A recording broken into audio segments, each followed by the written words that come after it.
આવતી 24 તારીખના રોજ જે સરદાર પટેલ સેવાદળ સૌરાષ્ટ્ર દ્વારા પાટીદાર સ્નેહ મિલન નૂતન વર્ષ નિમિત્તે પાટીદાર સ્નેહ મિલનનું આયોજન કરવામાં આવ્યું છે। એની અંદર સૌરાષ્ટ્રની અંદર છેલ્લા 9 વર્ષથી સમગ્ર ગુજરાતની અંદર છેલ્લા 27 વર્ષથી સરદાર પટેલ સેવાદળ એસપીજી ગ્રુપ લાલજીભાઈના નેતૃત્વમાં ચાલુ છે। છેલ્લા 9 વર્ષથી સૌરાષ્ટ્રની અંદર અમારી આ સમગ્ર ટીમ દ્વારા વિવિધ સામાજિક પ્રવૃત્તિઓ જેવી કે બ્લડ ડોનેશન કેમ્પ, વૃક્ષારોપણ, જરૂરિયાતમંદ લોકોને મદદરૂપ કઈ રીતના બની શકાય એના માટેનું આ સંગઠન અમે છેલ્લા 9 વર્ષથી ચલાવી રહ્યા છીએ। આ સ્નેહ મિલન થકી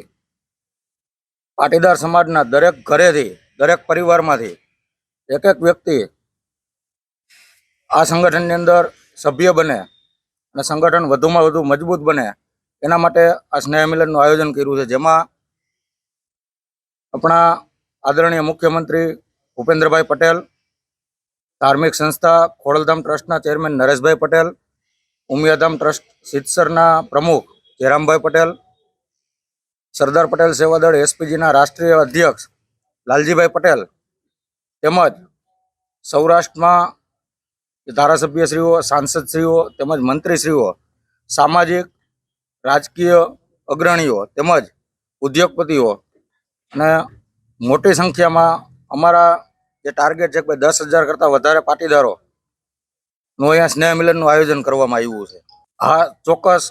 માત્ર ને માત્ર પાટીદાર સમાજ પૂરતું નથી, એ મુદ્દો છે એ સમગ્ર ભારતને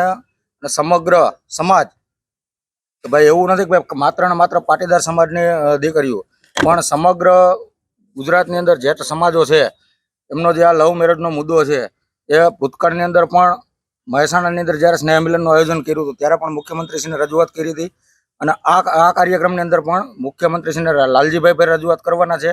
જયરામ બાપા અને નરેશભાઈ તેમજ રાજકીય અને સામાજિક અગ્રણીઓ પણ આ મુદ્દે રજૂઆત કરવાના છે।